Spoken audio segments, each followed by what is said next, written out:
Live from Fargo and serving you on TV, online, and on the go. This is Valley News Live 10 at 10. I think that people want to make their problems more public versus actually solving them out of a desire for attention. Will police respond to your emergency faster if you post a complaint online? It's a question being raised in our tech-savvy society. Good evening, everyone. Thanks for joining us tonight. Andrea has the evening off. Fargo police always suggest calling 911 first, but if there's a non-emergent situation in your neighborhood, they're encouraging the use of the social networking site Nextdoor. They just unveiled a new feature that makes it easier to report problems to them. Valley News Team's Christine Stanwood talks with people about why it's easier to post than to call. It's definitely easier to post it online, especially if you don't think that it's super serious. What do you think the best option is? Do you think people should pick up the phone and dial 911 if they're having a problem? I think based on the problem, you kind of needed to make that decision yourself. If it's something big, obviously like a fight or theft or something that the police need to assess, then you definitely need to call 911, absolutely. And Fargo police agree. It's fine if you want to put it on Facebook or social media if that's what your thing is. However, we still want to be able to respond to that because you never know what you could be seeing. Could be something, you could be solving something that could be in progress. But the idea of going viral is tempting for some in our society. If you're downtown, you see two people fighting, I mean, most people's first reaction is not to call 911. They get their phones out, they take a video of it, they want to show their friends, post it on YouTube. They want to get as much views as possible versus actually helping the situation when in reality they are probably making it worse. If people are venting on social media, like it's very popular and very common for people to do it, especially with like the generation. It's progressively more convenient for people to do that. So if you see something, don't just post it on social media. We just need people to continue calling us and we can work on it with them. Rather, say something through 911. In Fargo, Christine Stanwood, Valley News Live. Police are advocating for those who live in Fargo to get on Nextdoor so you can see what crime is happening where you are. And to get on the network, head to valleynewslive.com and click on this story. Fargo Public Schools sent out a letter to parents and staff today expressing concern about opioid use among students. They're asking parents to be mindful and talk to children about opioid use. Staff members are encouraged to report any suspicious behavior to their building principal. And they're asking students that may see or hear anything regarding usage to report it to the building principal or school resource officer. A public forum will be held at Fargo South High on September 7th. That's a week from tomorrow. It starts at 7 o'clock regarding this issue. For links to resources about drug prevention in your area, go to our website at valleynewslive.com and click on this story. Realtors in the area say the housing market is good, especially if you're looking to buy. FM Area Realtors Association President Ben Schroeder told us that the current market has been flooded by houses around the $300,000 mark. However, if you're trying to sell your home, it could take longer. Realtors say that the housing market in this area has been great for the past 3 years, so a slowdown in the selling of homes was expected. The Johnny Carlson Coliseum in North Fargo is known as a place for ice. Today, it's water. At one point, more than 1.5 feet of water and soil covered the arena rink, concession stand, bathrooms, offices, and lobby area. Valley News Team Giovanna Simic shows us the cleanup process as crews rush to make sure the rink is ready for the fall. It was a wet morning for the Coliseum. We weren't able to get in there right away just because the water was so deep we couldn't get the doors open. And crews were up bright and early cleaning up the disaster. Try to do all we can to make sure that we do and mitigate any potential damage to the facility. Vettel says the cleanup will take about 2 weeks. Once all the water is removed, repairs to the damaged drywall and plywood will begin. We want to make sure we do it right and make sure that the cleanup is done correctly, and that's why in these types of settings we make sure we call in experts. The Coliseum is scheduled to be open in just 2 months, and the Park District says they don't believe this mess will delay the opening. We have every confidence, not only in our staff, but the folks that we partner with to ensure that we get that open up in time. Vettel says he's looking on the bright side of this wet situation. We'll move forward with the season, make sure we have a productive facility for the folks that need it this year, and then we'll move on to our next level of reformation of that facility in the future. In Fargo, Giovanna Simic, Valley News Live. The Park District doesn't know yet how much the cleanup and repairs could cost. The rink is due for a $4 million renovation scheduled for next year's hockey season. Distracted driving strikes again. It happened early this afternoon involving 4 vehicles along University Drive in South Fargo. Police say 3 vehicles were stopped at a stoplight. The driver of the 4th car said she was reaching for an item that fell on the floor of her car and took her eyes off the road for only a moment. That led to a chain reaction. The driver of that 4th car was given a ticket for failing to have the vehicle under control.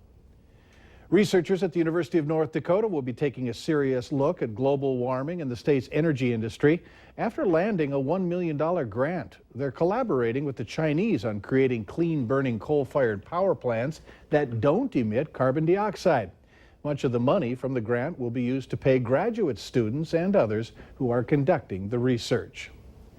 Voters in November will be heading to the polls in 9 states, including North Dakota, to decide on marijuana. Collectively, these ballot measures mean more voters will be weighing in on cannabis issues than in any other year in American history. Voters in California, Nevada, Arizona, Massachusetts, and Maine will be deciding whether to legalize marijuana for recreational use. And voters in North Dakota, Montana, Arkansas, and Florida will be considering legalizing medical cannabis. If the measures pass, they would join the 29 states and Washington, D.C. that already have laws on the books allowing some form of legal pot. Protesters demanding a drop in the price of EpiPens delivered boxes full of petitions to the maker's headquarters today. The petitions, signed by more than 700,000 people, according to Public Citizen, were dropped off at Mylan's corporate offices outside Pittsburgh. The drug maker is under fire for a drastic price hike in the cost of its EpiPens, which deliver epinephrine in the event of a life-threatening allergic reaction. Mylan responded to criticism by rolling out rebates and discounts, but it's not enough to satisfy many frustrated people. The reality is that parents who have children with food allergies know that they can't afford to not have an EpiPen. We have to have one at all times. The price of EpiPen 2-packs jumped from around $100 to $600. President Barack Obama today reduced the prison sentences of more than 100 people convicted of drug crimes. It's the second that he's done so this month. The president has now shortened the sentences of 673 Americans, the majority of whom were convicted of drug crimes and serving long sentences. The White House said that more than 1/3 of Obama's clemency recipients had been serving life sentences.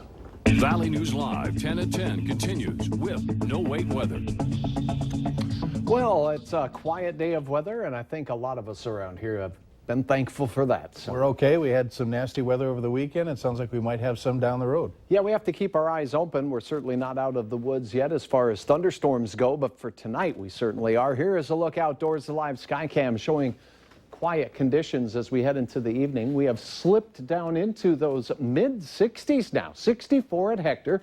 Wind is reported to be calm. Dew points in the 50s and 64 also in the Moorhead area. Here is a look at Grand Forks, a beautiful night, a cool 61 right now with dew points in the mid-50s. That cooling trend will continue as well, and winds under 10 miles per hour.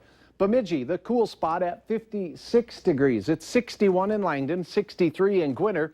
Wahpeton Breckenridge at 64 as well this hour. So a lot of 60s out there for the most part, and very quiet conditions on the radar. Showers taking place earlier out in the western Dakotas, tapering off now as we take a look at a long line of shower and thunderstorm activity from the central Rockies through the Mississippi River Valley into the Ohio River Valley and down to the far south in the Gulf of Mexico. A storm trying to get organized. We can actually see the counterclockwise circulation starting to form and bands as well of thunderstorms developing as this tropical system gets a little bit more organized, moving very slow and unorganized, but as we head through the remainder of our week, late Thursday into Friday, expecting that system to strengthen a bit and impact the western coast of Florida. For us, quiet for the overnight hours.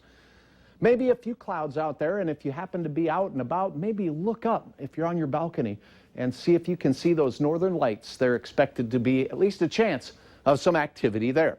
When we rise and shine, temperatures will be in the upper 40s to around 55 degrees, while light winds. Now, for the midday, spotty shower and thunderstorm activity continues to be shown on our model here, and the best chance of that will be out to the west. So our western counties will see a bit more in the way of cloudiness. The rest of us, a carbon copy performance of what we saw today, with highs in the 70s north and near 80 south. Fargo on the warmer side of that equation, mid-50s to start your morning, a northeast breeze at 5 to 10 miles per hour, peaking near 80. But as you can see, we spend most of our daylight hours in the 70s once we get through the late morning. Low 70s for places like Bemidji and Baudette, 75 in Langdon. If you're in Sisseton, 81 for your afternoon drive time home, and the best chance at those lower 80s is along and south of Interstate 94. Gorgeous sunrises will be something we'll see the next couple of days with clear skies and quieter conditions expected. Sue uploaded this dandy. This is on Eagle Lake out in Minnesota. You can check out some of those photos, including photos of recent tornadoes and severe weather at valleynewslive.com. Thursday, the wind shifts. It won't be strong, but it will be from the south, so I expect a warming trend to ensue once we get through midweek. On Friday, gusty winds at times and a spotty thunderstorm or two. Not very widespread, just a couple of us, mainly out to the west. A better chance of showers and storms as we go through the 3-day weekend for the valley, including Saturday night into Sunday. And as that system passes through, I expect temperatures to be on their way down, back into the 70s. Labor Day looks like rain, a good bet, with low 70s, most areas in the 60s, even low 60s. It's that time of year when we start to hear our meteorologists saying about the temperatures going down. Once in a while, we have to talk about that too. Once in a while, right. Okay. Those who responded to the World Trade attacks on 9/11 are continuing to be negatively impacted. Details later on Valley News Live 10 at 10. Up next, the federal government takes a look at whether cable companies should be charging you for cable boxes. You're watching Valley News Live on TV, online, and on the go. Always on, wherever you are, whenever you need to know. Valley News Live.